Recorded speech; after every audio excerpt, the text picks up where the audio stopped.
تو leadership role کیا ہے؟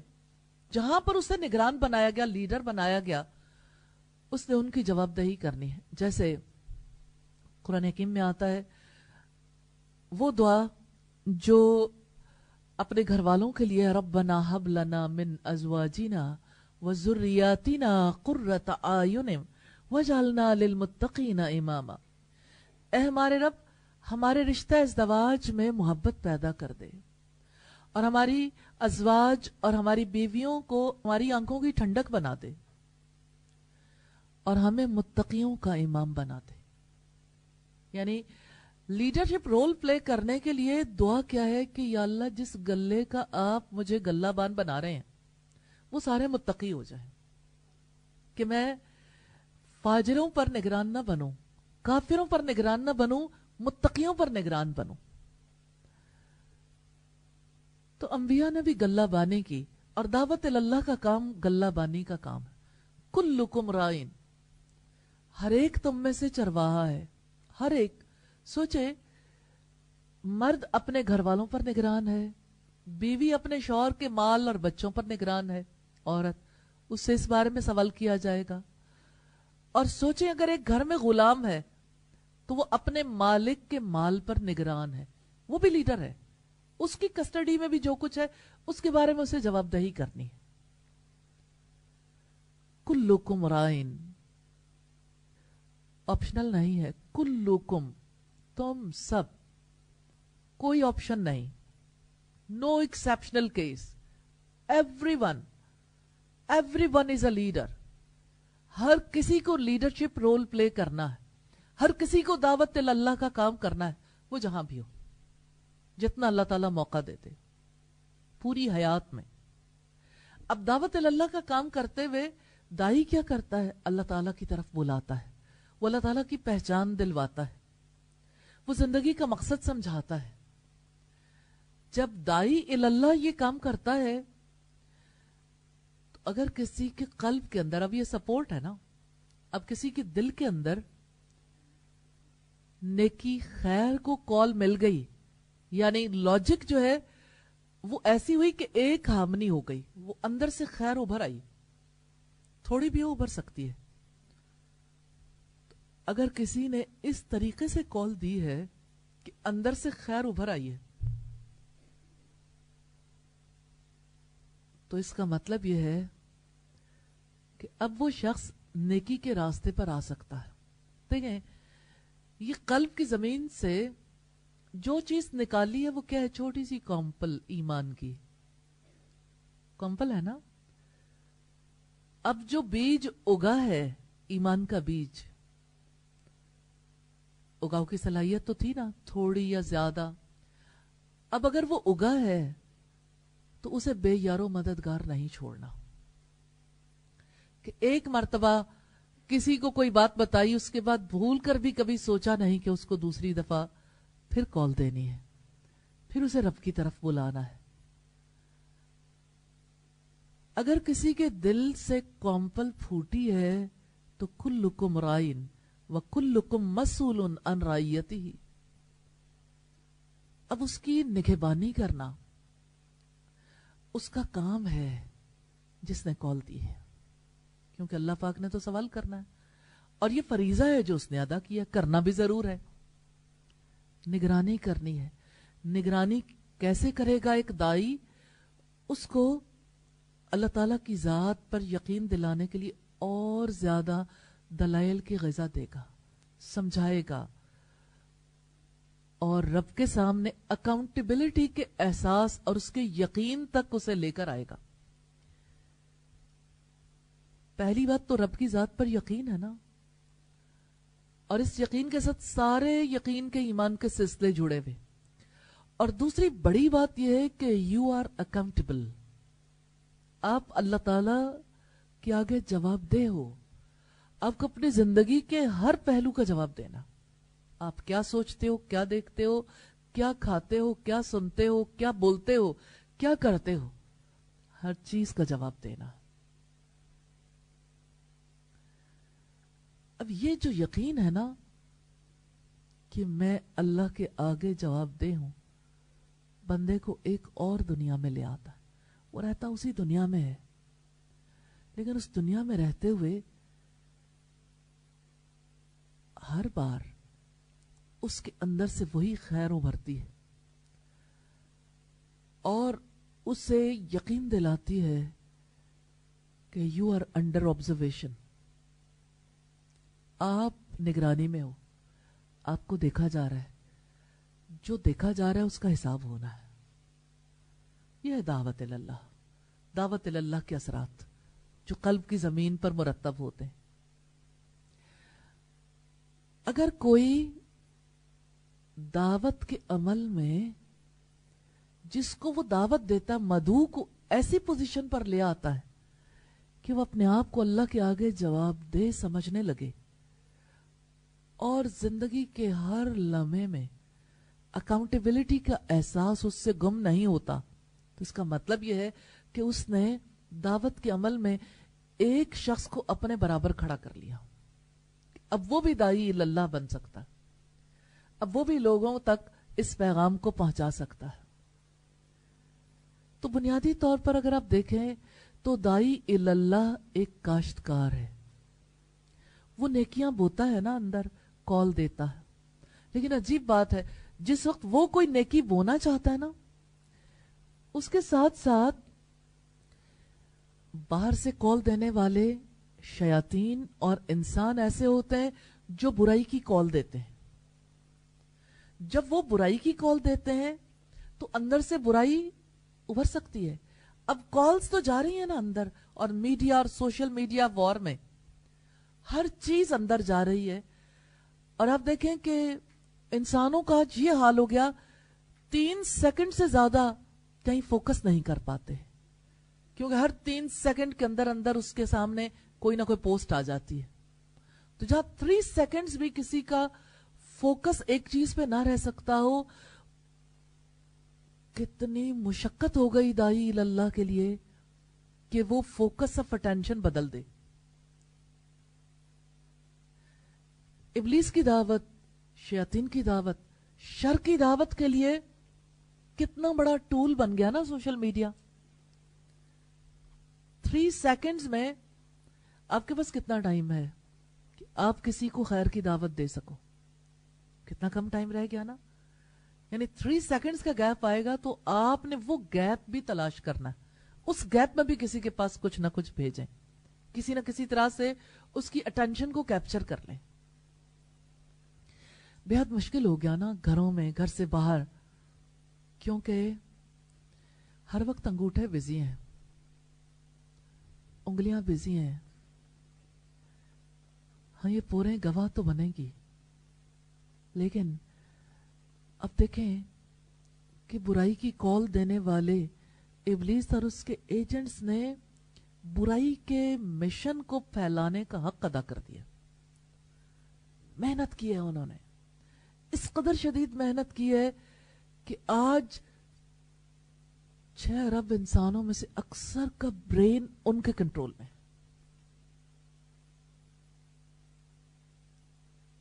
ویسا ہی سوچتے ہیں جیسا وہ چاہتے ہیں. جبر ہے انسانیت پر. جانے اس کا کیا حل نکلے گا اللہ تعالیٰ ہی کو پتا ہے، لیکن 3 سیکنڈز میں بھی کوئی مارجن ملتا ہے تو کسی کو دعوت دی جا سکتی. اور ریلی میں حیرت زدہ بھی ہوتی ہوں کہ ابھی بھی اتنی سعید روحیں باقی ہیں کہ جو اس وار میں اللہ تعالیٰ کی طرف رخ کرنے کے قابل ہو جاتے ہیں، جن پر اللہ تعالیٰ کی جانب سے دی گئی کال، چاہے کوئی ڈائریکٹلی دے، چاہے کوئی کسی یعنی پوسٹ کے توسط سے دے، یا سوشل میڈیا کے توسط سے، یا میڈیا کے توسط سے، یا ریٹن میٹیریل کے توسط سے. تو اب دیکھیے کہ ابھی بھی اگر کوئی کال قبول کر رہا ہے تو مبارک ہو، کہ جہاں انسانوں کے پاس اب صرف 3 سیکنڈز میں کچھ ایک آدھا سیکنڈ ہے جہاں وہ کال دے سکتے ہیں. تو میں تو آپ کو یہ کہنا چاہتی ہوں کہ اس سیکنڈ سے فائدہ اٹھائیں، سیکنڈ سے، مائکرو سیکنڈ سے. تو کتنا تیز ہونے کی ضرورت ہے.